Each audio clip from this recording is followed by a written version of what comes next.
একজন তরুণের হাতে থাকার কথা ছিল বই, স্বপ্ন আর ভবিষ্যৎ। কিন্তু ভুল সঙ্গ বা কৌতূহলের কারণে যদি সে মাদকের অন্ধকারে জড়িয়ে পড়ে, তাহলে শুধু একটি জীবন নয়, একটি পুরো পরিবার ধ্বংসের পথে যেতে পারে।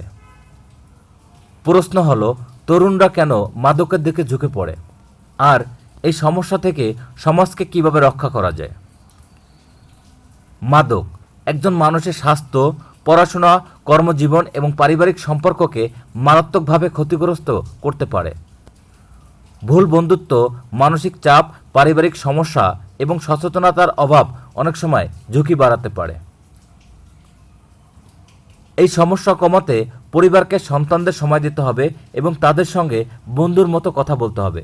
শিক্ষা প্রতিষ্ঠানে মাদকের ক্ষতি সম্পর্কে সচেতনতা বাড়াতে হবে।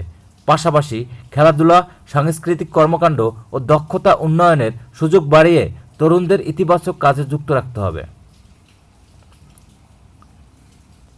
যারা ইতিমধ্যে আসক্ত হয়ে পড়েছেন তাদের ঘৃণা নয়, প্রয়োজনে চিকিৎসা, কাউন্সেলিং ও পুনর্বাসন।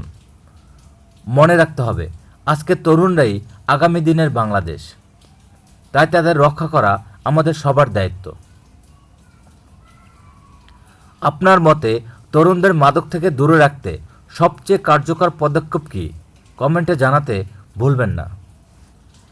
ভিডিওটি ভালো লাগে লাইক এবং সাবস্ক্রাইব করে পাশে থাকবেন।